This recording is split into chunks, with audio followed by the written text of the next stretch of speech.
Olá, meus amores! Bom, como eu prometi, vim aqui deixar um vídeo para vocês, registrando um pouco sobre os conceitos dos conteúdos gramaticais que nós aprendemos nesse segundo trimestre e que caíram na nossa prova trimestral, né? A ideia do vídeo é retomar um pouco dos conceitos de adjunta adnominal, complemento nominal, predicativo do sujeito e do objeto, e talvez aí relembrar um pouquinho dos objetos indiretos, para caso aconteça de vocês fazerem alguma confusão, a gente conseguir diferenciar com clareza, tá?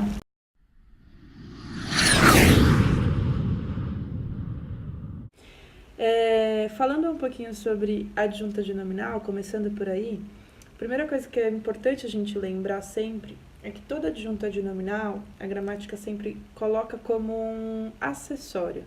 Ele é um termo acessório na oração. O que isso significa? Que para que a gente identifique uma adjunta adnominal, primeiro a gente precisa localizar algum substantivo. E só substantivo, tá? A adjunta adnominal não se relaciona com nenhuma outra classe de palavras. Então, a primeira coisa é, localize um substantivo e observe se perto desse substantivo há outras palavras que estão dando a ele uma característica. Se houver, você vai perceber se essas palavras pertencem ao plana, que é aquela aula que nós tivemos falando sobre aquelas classes de palavras específicas, tá? Para ajudar, eu vou mostrar alguns exemplos para vocês. Bom, vamos lá. Escrevi aqui na frase, né, na oração. O poeta inovador criou 2 poemas. Quando a gente olha para essa oração e precisa classificar o adjunto adnominal, a primeira coisa que a gente observa é se nessa frase há substantivo. Então, o primeiro substantivo que a gente observa é a palavra poeta, certo?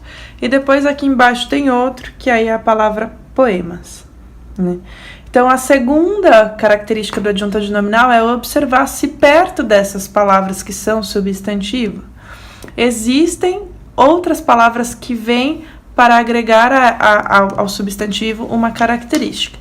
Lembrando aqui daquele conceito do plana que nós estudamos, né? Então, essas palavras próximas, elas só serão adjunta adnominal se pertencerem ao plana. Então, vamos lá. A primeira palavrinha que aparece perto de poeta é o, que é um artigo, ele pertence ao plana, então ele vai ser caracterizado como um adjunto adnominal. Vem para caracterizar poeta como masculino. Inovador. Inovador é um adjetivo. Adjetivo também pertence ao plana, então ele também é caracterizado como adjunto adnominal, dando aí um adjetivo para poeta. Criar é verbo, então nesse exercício a gente não mexeria nessa palavra. E aí criou 2 poemas, né? Poemas é um substantivo.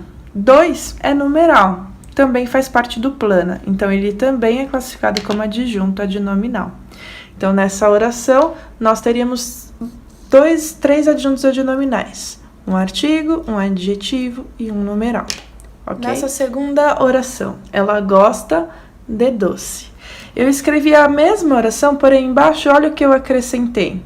Ela gosta de doce de leite. Se você olhar a primeira oração, você vai perceber que se eu disser que ela gosta de doce, você compreende o sentido, né? Aqui embaixo eu agreguei um adjunto adnominal, né? Que é uma locução adjetiva, uma característica atribuída a doce. Especifiquei melhor qual é o doce que ela gosta.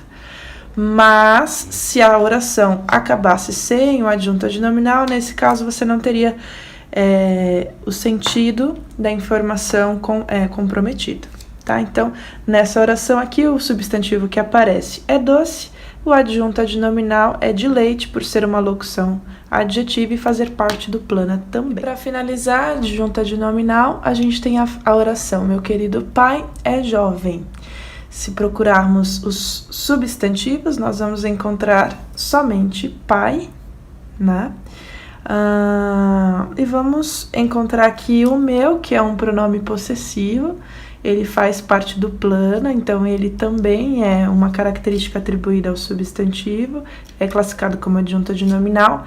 Querido também é uma característica dada ao substantivo, então essas duas palavras a gente classificaria como adjunta adnominal. Mas quando eu falo jovem também é uma característica, não é? Sim, é verdade, é uma característica, mas cuidado, porque essa característica, ela pertence ao sujeito, né? Então, você tem um verbo de ligação aqui, e toda vez que você tem um verbo de ligação, você tem um predicativo do sujeito. Então, por ser predicativo do sujeito, a gente não classificaria como adjunto adnominal, ok?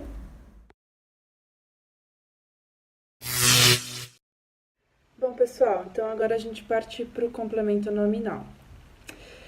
Muito diferente do adjunto adnominal, em alguns aspectos, obviamente, que às vezes eles se confundem, mas o complemento nominal ele tem uma característica peculiar, que é partir da ideia de complemento mesmo. Adjunto adnominal, ele vem caracterizar, substantivo, somente. Complemento nominal não, ele complementa o sentido, né? A informação que pode aparecer em um nome. E esse nome, na verdade, ele pode ser de 3 classes. Ou de um substantivo mesmo, assim como um adjunto adnominal, ou um advérbio, ou um adjetivo, tá? Mas a função dele é sempre completar, agregar a uma dessas 3 classes de palavras um sentido, uma informação. Outra característica que é importante a gente lembrar que todo complemento nominal, quando ele aparece sempre iniciado por uma preposição, tá? Então, no momento em que você tiver que localizar um complemento nominal, observe se uma dessas 3 classes de palavras apareceu na oração e quando aparecer, observe se essa palavra vai pedir um complemento e se esse complemento foi iniciado com uma preposição.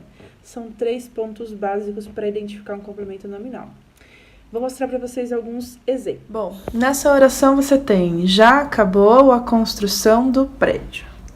Primeira coisa a fazer, então, é identificar se há alguma das 3 classes de palavras que eu falei e a gente identifica aqui um substantivo, a palavra construção. Já acabou a construção. Se a oração tivesse sido finalizada aqui, a primeira coisa que a gente perguntaria é construção do quê, né? Então, essa palavrinha, assim como verbos transitivos, por exemplo, ela também pede um complemento. E esse complemento aparece aqui. E quando ele aparece, o primeiro ponto que a gente observa é o uso da preposição. Então, vem um complemento, que é a construção do prédio, iniciado sempre por uma preposição. Sim? Próximo exemplo é: Carol tem orgulho do pai. Todo mundo que tem orgulho de alguém, de algo, né? A palavra orgulho, o substantivo orgulho, ele vai pedir pra gente um complemento. É um nome pedindo o seu complemento, para que ele possa fazer sentido. Então, ele ganha um complemento e esse complemento iniciado mais uma vez pela preposição do. Então, Carol tem orgulho do pai. Orgulho é o substantivo, do pai é o complemento nominal. Aqui eu coloquei 2 exemplos. O primeiro é esse: a professora agiu favoravelmente aos alunos. A professora agiu favoravelmente. Favoravelmente é um advérbio, né? Um advérbio de modo, é a forma como a professora agiu. Se a gente tem um advérbio, então significa que é possível termos sim um complemento nominal. Por quê? Todo mundo que age favoravelmente precisa ser favorável a alguma coisa.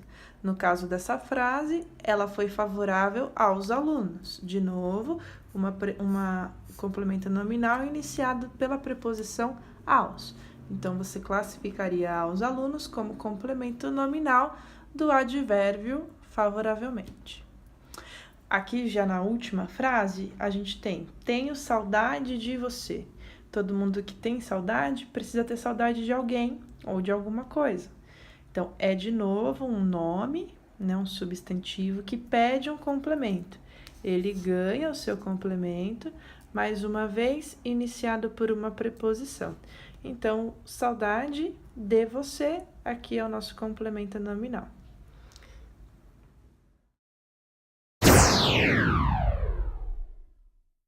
Bom, pessoal, outro conceito que nós aprendemos a diferenciar foi o predicativo do sujeito e o predicativo do objeto. Na verdade, quando a gente aprendeu esse conteúdo no predicativo do objeto, vocês já conheciam o predicativo do sujeito. A gente aprendeu ano passado que toda vez que a gente tivesse um verbo de ligação, por exemplo, era obrigatória a presença do predicativo do sujeito. A palavra predicativo indicava pra gente que havia uma característica do sujeito que era ligada a ele por meio de um verbo de ligação. Ou a gente podia ter um verbo que expressasse uma ação e que também tivesse uma característica do sujeito, que é o caso do predicado verbo nominal. A gente chega então a entender agora um pouco do que é o predicativo do objeto. Quando a gente precisa diferenciar os dois, a regra é bem clara. Pensar em predicativo do objeto é, antes de qualquer coisa, localizar onde está o seu verbo. Achou o verbo, você vai observar de qual classificação nós estamos falando. É um verbo de ligação? Se for um verbo de ligação, teremos um predicativo do sujeito.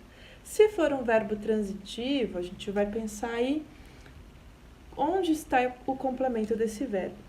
A partir do complemento, você vai observar se na oração há alguma palavra caracterizando esse complemento, esse objeto. E aí sim a gente vai ter o predicativo do objeto.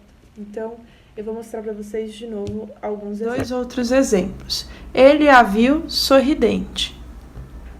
Ele viu é o verbo, alguém que estava sorridente. Sorridente não é uma característica atribuída ao sujeito, mas sim a quem ele viu. E quem ele viu é complemento do verbo. Ele viu quem? Essa pessoa aqui. Então, ela estava sorridente, portanto, ela é objeto e sorridente é o predicativo desse objeto. É essa característica do objeto. E aí, por fim, tem essa frase: a população elegeu o presidente. Presidente, de novo, não é uma característica de população, que é o meu sujeito. É uma característica de quem foi eleito presidente. E isso está implícito nesse pronome aqui. Então, presidente é um predicativo do objeto. Mas como eu faço para não confundir o predicativo do objeto com o predicativo do sujeito? Ó, dá uma olhada aqui. Eu considero aquele funcionário competente. Pensa sempre assim, onde está o sujeito? No caso dessa oração, o sujeito está aqui. Considerar é o verbo. Quem que ele considera? Aquele funcionário. Então, aquele funcionário faz parte do complemento do verbo considerar. Competente é uma característica atribuída a funcionário. Então, aqui eu teria um predicativo do objeto. Caracterizei o meu objeto. Ó, o verbo, objeto, característica do objeto. Olha a frase de baixo. O funcionário chegou cansado. O funcionário é o meu sujeito, chegou é o meu verbo, cansado é uma característica atribuída a funcionário. Então, aqui, ó, você tem um verbo de ação, né, um verbo aqui, e essa característica é atribuída ao sujeito e não a um objeto, sim? Bom, gente, acho que os conteúdos principais foram retomados aí nessas orações. Calma ao ler a oração que você precisa fazer análise sintática. Tente localizar com calma cada termo que você precisa e aí sim marcar a tua resposta, tá bom? Espero poder ter ajudado de alguma maneira nos seus estudos. Espero também que você realize uma boa prova, faça um bom planejamento, um bom estudo aí diante dessas aulas que nós fizemos. E qualquer dúvida antes da prova é só me procurar, tá bom? Um beijo e até a próxima.